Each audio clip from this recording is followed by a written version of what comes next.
بہت سارے کلپس ایسے موجود ہیں جو خبروں میں دکھائے گئے ہیں، وہ شکریہ ادا کر رہے ہیں ترکی کی حکومت کا،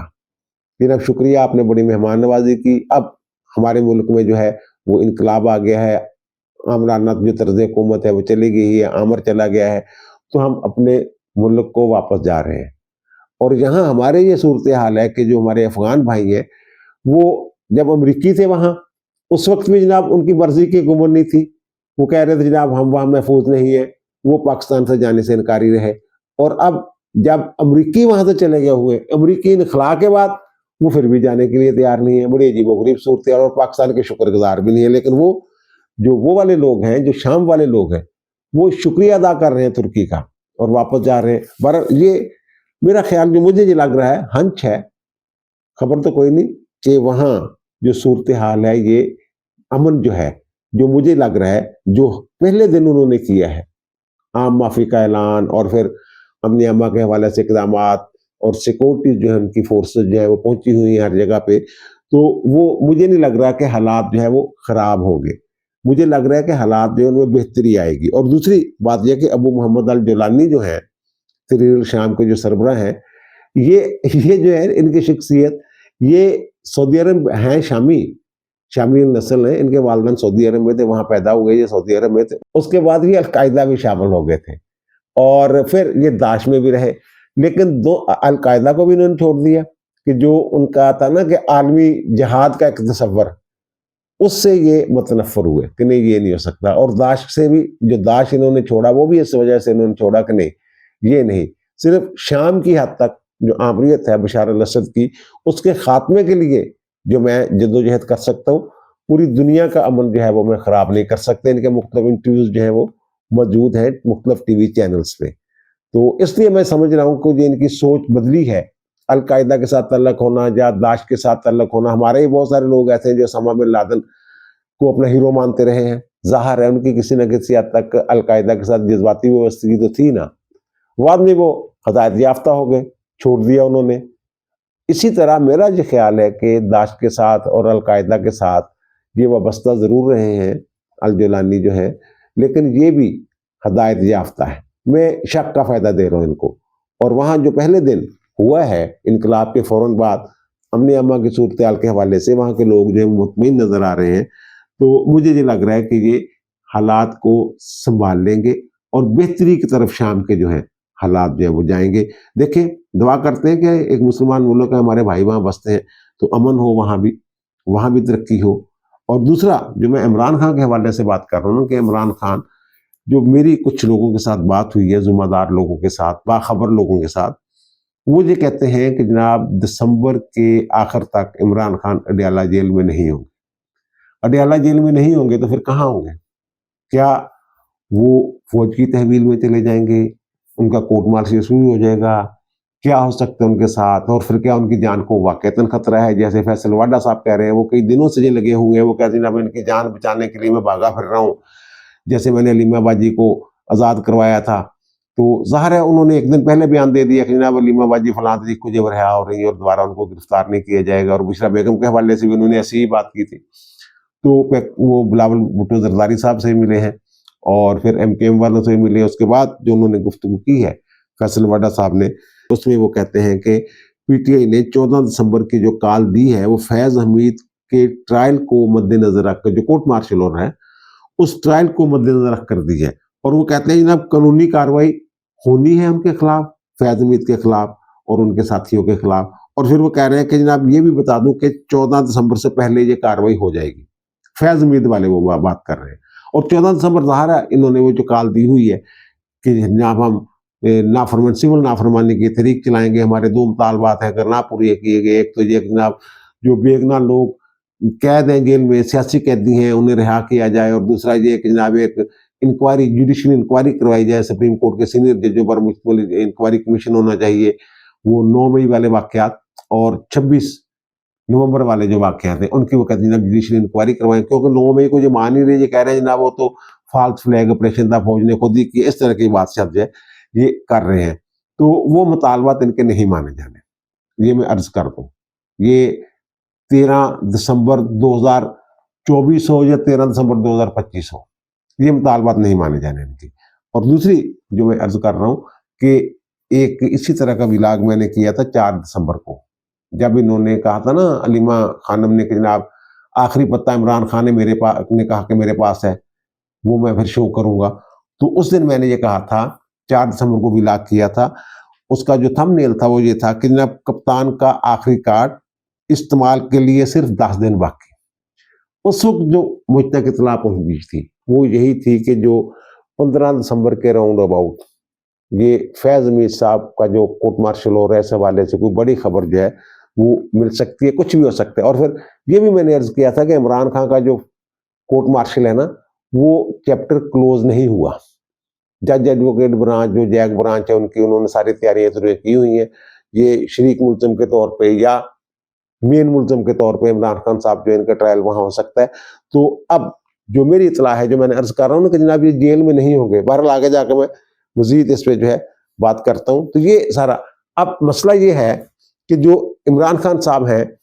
یہ ان کے اندازے جو ہے نا سارے غلط ہو رہے ہیں۔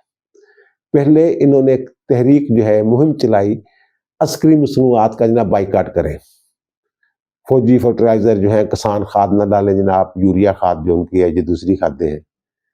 اور پھر جو فوجی فوڈز ہیں وہ جناب ان کا استعمال ترک کر دیا جائے، عسکری سیمنٹ، عسکری بینک جو بھی ہے وہ ان کی جو مہم ہے نا وہ الٹی پڑ گئی ہے۔ یہ میں عرض کر دوں، لوگ ڈھونڈ کے انہیں خرید رہے ہیں۔ کل بھی میں نے اپنے ولاگ میں عرض کیا تھا کہ جو فوجیوں کے سٹور ہیں وہاں رش لگ گیا ہے، اور سٹاک ایکسچینج میں ان کے جو شیئرز ہیں ان فرموں کے، فوجی فرٹیلائزر وغیرہ کے، فوجی فوڈز وغیرہ کے، عسکری سیمنٹ وغیرہ کے، وہ شیئر جو ہیں ان میں ان کی قیمتیں بڑھ رہی ہیں،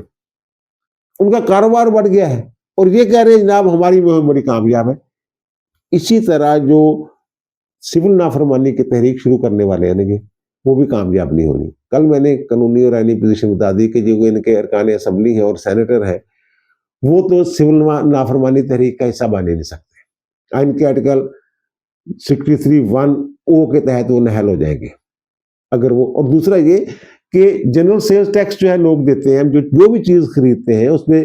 GST لگا ہوتا ہے، تو اس کو کیسے ہم روکیں گے؟ اور پھر کون بندہ ہے جو اپنے گھر جو ہے اس کی بل نہ دے کے اپنی بجلی کٹوا لے، پانی کٹوا لے، گیس کٹوا لے؟ اور 2014 میں جو اعلان کیا ہے ریحام خان کا بیان میں دیکھ رہا ہے تو انہوں نے کہا جناب وہاں تو انہوں نے سولر پینل لگوایا ہوا تھا بنی گالہ میں، اور جو زمان پارک والا تھا یہاں بل جمع ہو رہا تھا، اور وہاں سٹیج پہ کھڑے ہو کے 2014 میں بل جلا رہے تھے، جناب بل دینا نہیں کسی نے۔ ان پہ اعتبار کون کرے گا؟ یار سول نافرمانی کی تحریک کا حصہ بننا یہ تو سیدھی سیدھی ملک دشمنی ہے نا۔ وہ لوگ ایک ایسی شخصیت کے لیے جو خود مشکوک ہے اس کی ذات کے لیے کیوں ملک دشمنی کریں گے؟ اور دوسرا جو عمران خان صاحب نے ایک بیان دیا تھا، آپ کو میں یاد کروا دیتا ہوں، آپ کو پتہ ہی ہوگا، انہوں نے کہا جناب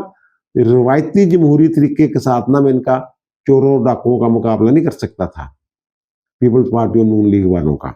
تو پھر ظاہر ہے پھر انہوں نے فوج کا کندھا استعمال کیا، جو بھی کیا انہوں نے۔ اب عمران خان صاحب جن کے خلاف کمپین چلا رہے ہیں نا وہ بھی روایتی انداز میں معاملات کو، سیاسی معاملات کو ٹیکل کرنے والے لوگ نہیں ہیں، یہ میں بتا دوں۔ فیصل واڈا صاحب جو ہے نا یہ کچھ لوگ سمجھتے ہیں کہ جناب فوج کے نمائندے ہیں، پتہ نہیں حافظ اعظم منیر نے ان کو کہا ہوا ہے، ان کے کہنے پہ یہ چل رہے ہیں۔ ان کے تعلقات ہیں فوج کے ساتھ، بالکل ٹھیک صحیح بات ہے، لیکن 2 اسٹار جنرل ہے، ایک بڑے مؤثر جنرل ہے، ان کے ساتھ ان کا ہے کوئی معاملہ، گپ شپ ہے تو وہ ہے۔ لیکن اگر آپ یہ کہیں کہ ان کا 3 اسٹار جنرل جو ہے ان کے ساتھ رابطے ہیں، یا پھر 4 اسٹار جنرل جو ہے ان کے ساتھ ان کی ہدایت پہ یا ان کے ساتھ ان کی فرینکنس، ایسا کچھ نہیں ہے، یہ بھی میں بتا دوں آپ کو۔ اور دوسرا کہ 9 مئی کو آج جو فوجی عدالتوں والا کیس ہے، ٹرائل جو ہے وہ آئینی بینچ میں اپیلیں جو ہے صوبائی حکومتوں کی اور وفاقی حکومتوں کی بھی لگی ہوئی ہیں۔ پہلے بھی میں نے عرض کیا تھا کہ اس کیس کا 1-2 پیشیوں میں فیصلہ ہو جانا ہے۔ آپ کو علم ہی ہوگا کہ عمران خان، جواد خواجہ، اعتزاز احسن وغیرہ کی درخواستیں تھیں، اور اعجاز الحسن صاحب کی سربراہی میں بینچ تھا 5 رکنی، اس میں منی اختر صاحب بھی تھے، مظاہر علی یکم نقوی صاحب بھی تھے، یا افریدی صاحب بھی تھے، انہوں نے شاید اختلافی نوٹ دیا تھا، اور عائشہ ملک صاحبہ تھیں۔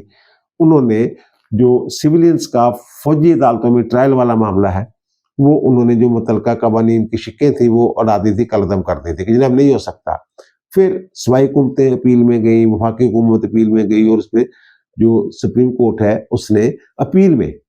یہ ان کا فیصلہ معطل کیا، اور جو فوجی عدالتیں جن میں وہ ملٹری ٹرائل ہو رہا تھا 103 یا 104 بندوں کا، تو انہوں نے کہا جناب جو کم سزائیں والے انہیں رہا کر دیں، لیکن جو دوسرے مقدمات ہیں ان کا ٹرائل مکمل کر لیا جائے لیکن سزا نہ سنائی جائے۔ یہ اس میں فیصلہ، اب ان کا جو ٹرائل شرالہ میں بھی مکمل ہو چکا ہو ان لوگوں کا، تو وہ فیصلہ جو ہے اب یہ آنے والا ہے۔ اگر یہ اپیلیں منظور ہو جاتی ہیں تو اس کا مطلب یہ ہے کہ سویلینز کا فوجی عدالتوں میں ٹرائل ہو سکتا ہے۔ اور دوسرا، یہ سویلین نہیں ہے میرے خیال میں، انہوں نے جو فوجی تنصیبات ہیں ان پہ حملے کیے ہیں، حساس اداروں کے دفاتر پہ حملے کیے ہیں۔ یہ دہشت گرد ہیں، ان کے خلاف جو دفعات لگی ہیں وہ بالکل صحیح لگی ہیں، دہشت گردی کی دفعات، ملک دشمنی کی دفعات اور جنگ کرنے کی دفعات۔ یہ جو کور کمانڈر لاہور پہ انہوں نے حملہ کیا، یا ایئر بیس میاں والی پہ جو حملہ کیا، اس کو کیا نام دیں گے؟ یہ جو جناح حسین کا ایک گھر پہ حملہ، یہ گھر پہ حملہ نہیں ہے، یہ فوجی چوکی ڈکلیئرڈ ہوتی ہے، جو ہاؤس ہوتا ہے نا، جو ان کی رہائش گاہیں ہوتی ہیں، وہ فوجی چوکیاں ڈکلیئرڈ ہوتی ہے، خاص طور سے کور کمانڈر کا جو گھر ہے۔ انہوں نے کور کمانڈر کے گھر پہ نہیں، فوج پہ حملہ کیا، فوج کی چوکی پہ حملہ کیا ہے، تو ان کو آپ سویلین کیسے کریں گے؟ یہ تو ملیٹنٹ ہے۔ بہرحال یہ فیصلہ جو ہے وہ 1-2 دن میں ہو جائے گا، اور اس کے بعد جو کیسز ہیں 9 مئی والے بھی وہ جائیں گے، وہیں ان کا کورٹ مارشل کی طرف جائیں گے معاملات۔ اور جو فیصل واڈا صاحب کہہ رہے ہیں، اور جو میں کہہ رہا ہوں نا کہ وہ جو آگے سے ٹیکل کرنے والے ہیں وہ بھی روایتی نہیں ہیں۔ یہ دیکھ لیجئے انہوں نے کتنے اعلانات کیے، کتنی کال دی ہیں احتجاج کی، سارا کچھ، ہر دفعہ کمزور سے کمزور تر ہو گئے ہیں، عمران خان صاحب بھی اور پی ٹی آئی بھی۔ اور پی ٹی آئی کے اندر اس طرح پھوٹ پڑی ہوئی ہے کہ ایک بندہ بیان دیتا ہے، 2 گھنٹے بعد یا 24 گھنٹے کے اندر اس کی تردید دوسرا بندہ کر دیتا ہے۔ اب علیمہ باجی نے 7 دسمبر کو یہ کہا تھا کہ جناب حکومت دباؤ کا شکار ہو گئی تھی جب آ رہا تھا ہمارا جناب خیبر پختونخوا سے جناب وہ 24 نومبر والا قافلہ، تو پھر انہوں نے جناب برسٹر گوہر کو بھیجا، اور انہوں نے حکومت نے یہ کہا کہ 20 دن کے اندر اندر نا اگر آپ یہ دھرنا شرنا ختم کر دیں تو 20 دن کے اندر اندر عمران خان کو رہا کر دیا جائے گا۔ تو اب برسٹر گوہر نے کہا جناب دھرنا ختم کرنے کے بدلے رہائی کی تو بات ہی نہیں ہوئی تھی، میں نے تو رہائی سے متعلق حکومت کے ساتھ کوئی ذکر ہی نہیں کیا تھا، اور نہ ہی حکومت نے کوئی ایسی بات کی تھی۔ یعنی انہوں نے علیمہ باجی کا جو بیان، اسی طرح بشرا بیگم نے کہا تھا نا میں 12:30 بجے اکیلی تھی، صاحب مجھے چھوڑ گئے تھے، گنڈا پور صاحب نے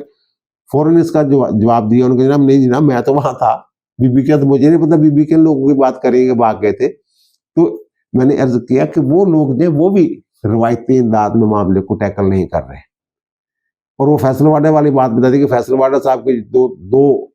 ستاروں والے جرنیل کے ساتھ معاملات ہیں، وہ ٹھیک ہے، لیکن اس کے اوپر بھی کچھ فیصلہ کرنے والے بیٹھے ہیں۔ فیصل واڈا نے کہا نا کہ عمران خان کی جان کو خطرہ ہے، اور ان کی بیوی اور جو پی ٹی آئی کی قیادت ہے اس پر کام کر رہے ہیں، یہ فیصل واڈا صاحب کہہ رہے ہیں۔ اس کا مطلب یہ نہیں کہ جناب وہ کوئی اندر کوئی زہریلا مواد پہنچا رہے ہیں یا کوئی ان کی قتل کی سازش کر رہے ہیں، ایسا نہیں ہے۔ ان کے کہنے کا مطلب یہ ہے کہ جو ان کا رویہ ہے ان کی اہلیہ کا اور پی ٹی آئی کی قیادت کا، وہ عمران خان کی مشکلات میں اضافے کا سبب بن رہا ہے۔ اور مشکلات، سب سے بڑی مشکل کیا ہو سکتی ہے کہ ان کو سویلینز کی تحویل سے نکال لیا جائے، ان کو لے جائیں جناب ملٹری کورٹ میں، اور جو کچھ فیض حمید صاحب جو ہے انہوں نے بتا دیا ہوا ہے، وہ ہر معاملے میں، ہر جرم میں، فوج کے اندر بغاوت دلوانے کی کوشش کرنے میں، فوج پر حملہ کرنے میں، ہر ایک معاملے میں عمران خان صاحب ان کے ساتھ شریک رہے ہیں، یا پھر ہم صلاح ہم مشورہ رہے، مل کے پلاننگ ہوتی رہی ہے ساری۔ اس بات سے عمران خان صاحب خوفزدہ ہیں، اور اگر انصاف کرنا ہے، قانونی تقاضے پورے کرنے ہیں، تو اگر فیض حمید کا جیل میں ٹرائل ہو رہا ہے، ملٹری کورٹ میں ٹرائل ہو رہا ہے، کورٹ مارشل ہو رہا ہے، تو ان کا وہاں کیوں نہ ہو؟ اور جو بتانے والے ہیں وہ یہ بتا رہے ہیں کہ دسمبر کے آخر تک، یعنی دسمبر میں ہی آگے نہیں جانا معاملہ، یہ معاملہ وہاں چلے جانا ہے عمران خان کا، اور اس کے ذمہ دار عمران خان صاحب خود ہوں گے اور ان کی قیادت۔ اور وہ لوگ جن کا سوشل میڈیا ہے وہ جو کہہ رہے ہیں جناب عسکری مصنوعات کا بائیکاٹ کر دیا جائے، سول نافرمانی کی تحریک شروع کر دی جائے، اس طرح کی جو باتیں شاتیں کر رہے ہیں وہ اس کے ذمہ دار ہوں گے۔ اب 20-22 دن انتظار کر لیتے ہیں، دیکھ لیتے ہیں جناب کیا ہوتا ہے آگے۔ اب دیجیے مجھے اجازت، انشاءاللہ ملاقات ہوگی نئے ولاگ کے ساتھ۔ اللہ تعالیٰ آپ پر، مجھ پر، ہم سب پر مہربان رہے۔ اللہ حافظ۔